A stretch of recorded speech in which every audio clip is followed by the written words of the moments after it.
Hey, Tuesday. It's glad to be sitting down finally doing some sports media this morning.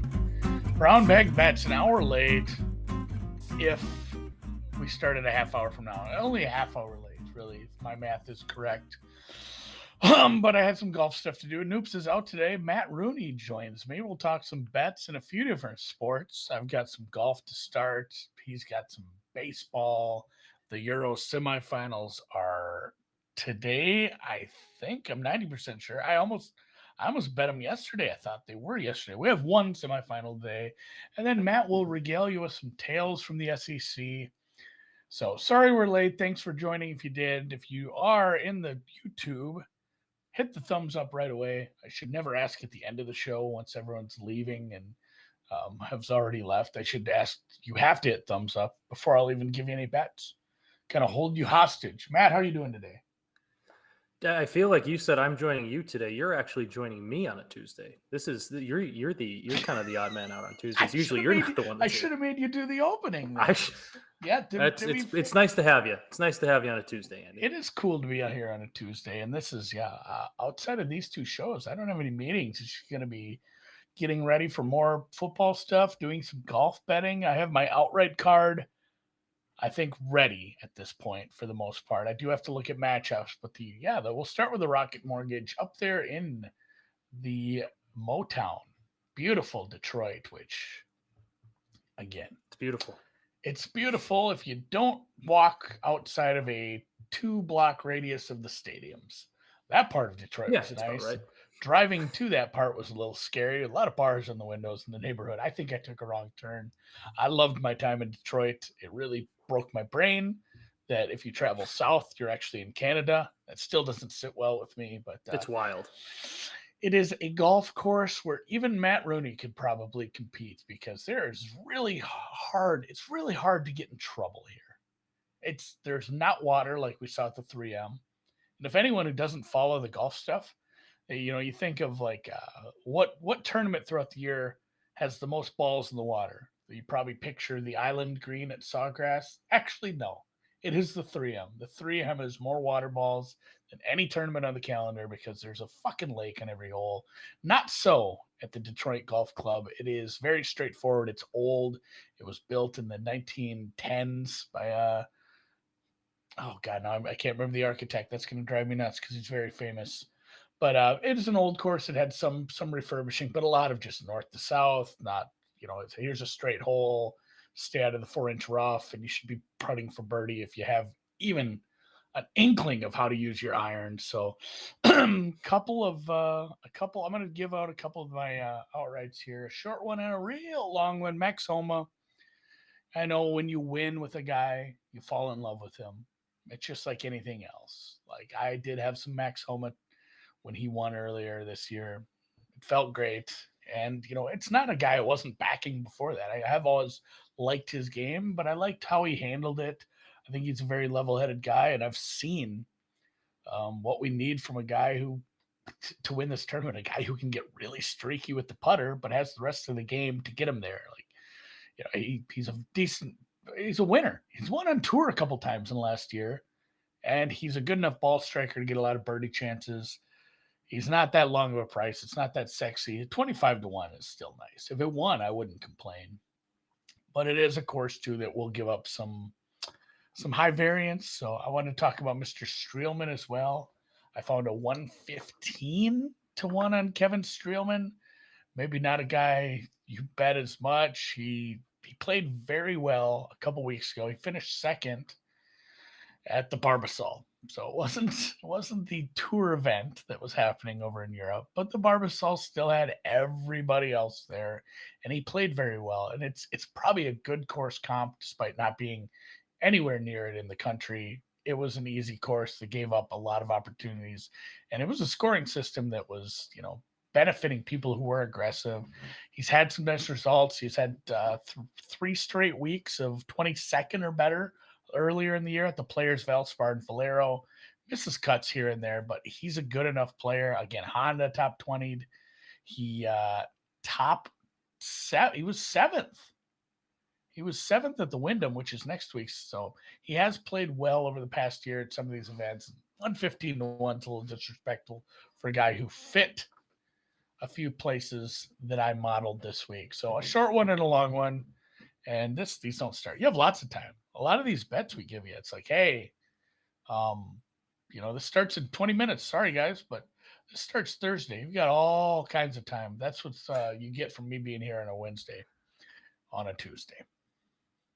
My One of my internal bets doesn't clock. even start till one of my bets doesn't start till the first week in September. Yeah, to be fair, we're So I'm giving you right there some with time. you. We're giving you some time today. Looking at yesterday's baseball, Matthew, Yeah. the Astros Hmm. lost as a They big did. favorite. I'm looking at the money. I feel like there was a bunch of these. The Oh, you Yankees. look at my parlay. I'm actually giving you a 4-game parlay of all teams that lost yesterday I as know. big favorites. I I was don't think I we was can gonna say, get like, to it. is it the bounce back parlay? Because yeah, the Dodgers were never in it. They lost the Nats were plus 260 on the money line to beat the Dodgers. Dodgers were never in it.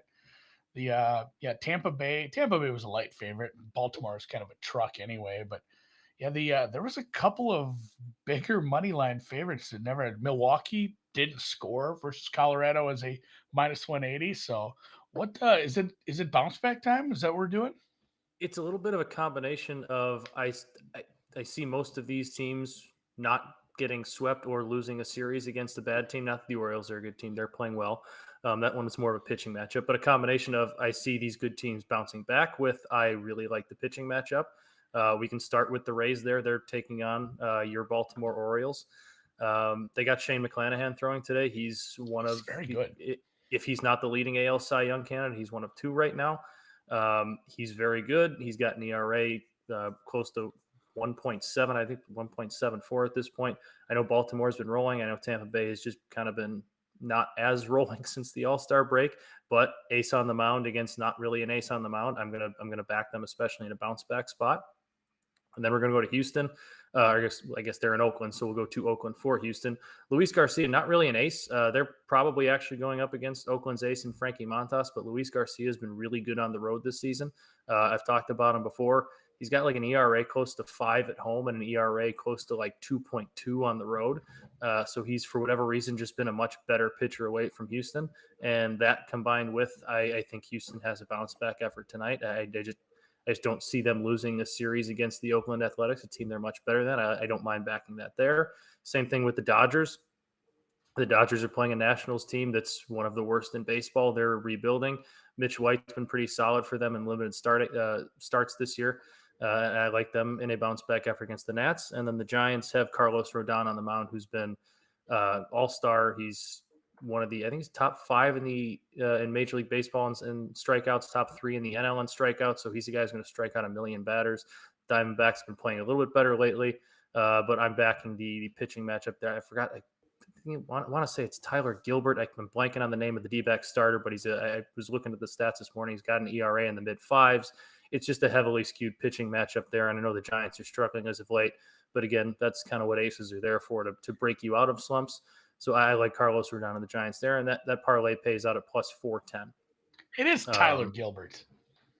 See, I nailed it. I got a great memory for these things. I thought that was it, but I didn't remember it off the top of my head. And then I will have a White Sox Rockies bet. I know you said the Rockies shut out the Brewers last night. The White Sox have been hitting the long ball a little bit more regularly lately, not as much as teams and people might have expected them to start, but going to Denver against a Rockies team that can obviously also hit, especially in that park. You have a pitching matchup that's probably going to be pretty susceptible to home run today. Michael Kopech has been at a great start to the year. The arm's getting a little bit tired. The fastball velocity is down from about 97 to about 94 regularly, and he's in his last 3 or 4 starts been pretty prone to the long ball. He hasn't been pitching badly, but when he gets beat, it's been going over the wall a lot. So I think that I expect that to kind of be dramatically affected in Coors Field. And same thing with the White Sox. They're going up against German Marquez, who's been pretty terrible on the year. He's got an ERA in the mid 5s. The White Sox don't hit right-handed pitching all that well, but they've gotten some lefties back into the lineup over the last few weeks that should probably help balance that out a little bit. And I'm going to go with one of those lefties to hit a home run tonight in Yohan Moncada. He's slowly but surely starting to hit the ball a little better, getting healthy as the year goes on. He's starting to turn on balls a little bit more, and going up against a right-hander who has been pretty bad, struggling all season. I was going in between Moncada or Yasmani Grandal to go deep last night. I settled on Moncada because he was plus 390 instead of Grandal's plus 360. But Grandal's actually been hitting the ball pretty well as of late, too. He's got 4 hits in his last 2 games. So either one of those I like. But in that, I really like the over 10.5 with, an offense clicking and a pitching matchup that favors the long ball. And then I'm going to roll the dice on a lefty home run from the Sox tonight. Just need that barometric pressure to rip downwards up there, and we'll be fine. Ball will be flying. I think it is supposed to drop a little. We're sitting just above 30. So we just need some hot conditions too. Let's get the ball moving. I don't know what the humidor does anymore. Not so sure that was a real thing. All right, a lot of baseball. Euros are back. England is my outright. And a lot of times I tell people, like, oh, what should I do if I have an outright? And they're playing, and I think they should just bet them again. I don't care. Like, don't pass up an edge. And in my case, it's more of not passing up an edge, as I made a solemn promise to Brown Bag Bet listeners and Twitter followers that I would bet every single match in the Euros. You're a man of your word.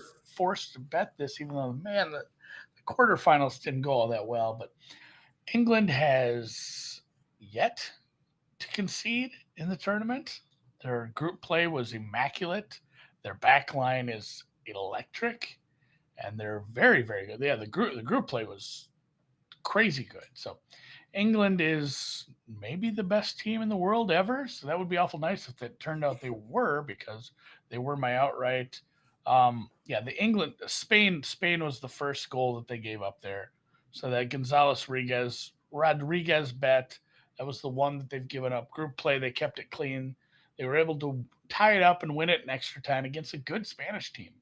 Like, the Spanish team is probably better than what we're seeing in the Swedes. Swedes got a sweet draw with Belgium coming out of that group and having to face one of the lesser teams in the quarterfinals. Still took them forever to get that win. So I don't know that we see England giving one up here. I do think England wins in regulation. So England 2-0, which means they got to win before we blow the whistle for extra time, and they got to keep us clean sheet. And it pays about 2-1. Other books had this like 150, 160. I think I found some value over at Bovada. So plus 195, England 2-0. This starts at 3 Eastern, and it's coming home. It's coming home. I was waiting for you to say that. I knew you were going to throw that in there at some point. I've heard it a million times. It gets played on repeat every time there's a World Soccer tournament. Everyone says, I don't know all the words. England, da, da, da, da, da, da, da, keep going. You're doing college great. Football win totals. I don't know what you gave out the last week. We had Rico. Last week I gave out. There's 115 damn teams, so you have there's a lot of teams. So I will certainly not be getting to all of them before the regular season starts. Last week I gave out Tennessee's over 7.5 and Utah's over 9. Also Utah to win the Pac-12 at plus 300. For whatever reason, they're pretty. I think USC's like plus 180 to win the Pac-12 on FanDuel, and Utah was plus 300. I thought that was a no-brainer to grab Utah. There was some value. I know today I'm betting Utah to win it all, to make the championship, to make the playoff. So people are high on. They need some help. But that's a team that can, with how much returning help they have coming back, with their coaching staff coming back, with the Pac-12 being a little bit down. Like, if USC is not who we think, or how the betting public thinks USC is going to be this year, there's a pretty good chance Utah goes like 11-1. And would they need help from the Pac-12 as a team named Utah to get into the college football playoff? Yeah, but like we've seen crazier things. So they're a team that I think their win total on FanDuel is now down from 9 to 8.5. So if you like that, grab it even more. I really like that game total, win total, excuse me. But I'm on to the SEC this week. Taking on I guess I was with the SEC with Tennessee last week and tweeted about. I should have had a cowbell. I wish I had a cowbell. I don't. Going with Mississippi State's over 6.5. Was chatting about it with Dan actually before the show. There you go. That's basically a cowbell. they got a non-conference schedule early that it sets up that they could very well be 3-1 headed into conference. I guess LSU begins conference play because the SEC begins conference play earlier. But LSU's their third game of the season. After that, or after their fourth, they could very well end up 3-1 with the one loss being at LSU. But LSU is a team that they could go into Death Valley and very well beat. That's a team they've given problems to in the past. Brian Kelly kind of being new to the SEC, having a first-year player or first-year team, I think that could be a game that they could realistically win and possibly be 4-0 headed into, I guess, not true conference play, but more of the traditional conference play.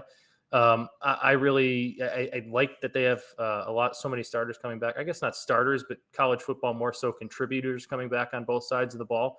Their defense is going to be loaded. Their offense has Will Rogers coming back, who's a 2-year starter, who's kind of like Cam Rising we talked about at Utah, a dark horse Heisman candidate. They're bringing back some receiving help. They did lose their Charles Cross was his name, the left tackle that got drafted, but they're bringing back some help on the interior of the offensive line that should be strong.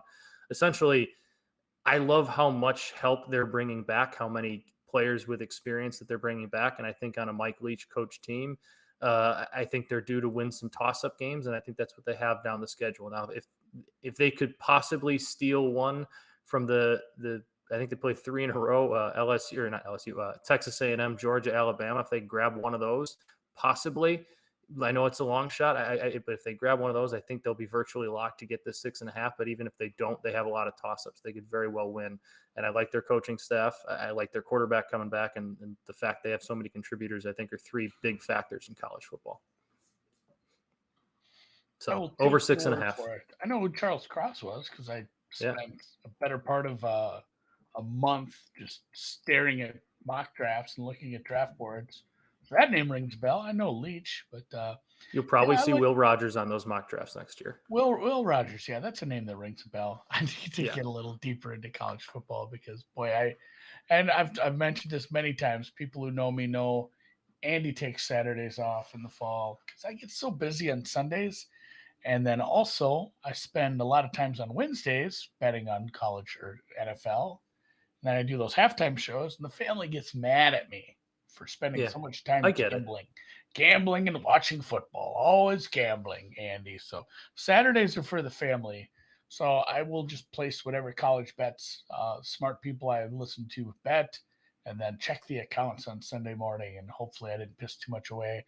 Usually goes well early in the season. So, yeah, like Patrick said, I just tail 100% of it. I've never originated a college football play for the most part that I've had any confidence in. Just people who are watching the injuries and stuff closer than I. Matt likes college, so maybe we'll even talk a little more college here this fall. And I winked it. That's the plan. I'll leave you guys with that. So again, if you haven't already, hit the thumbs up. If you're not subscribed, subscribe. I'm dangerously close to getting to 2,000 subs on the YouTube, which would be a nice little spot to be before we head into football season. Follow Matt on Twitter, mrooney23. If you like people bitching about Chicago teams and putting out some prize picks plays once in a while. And follow me, Andy, MSMW. Like, that's just a great Twitter follow, guys. What are you doing? Okay, I'll see you Wednesday. Noops will be back tomorrow, and we'll catch you for it.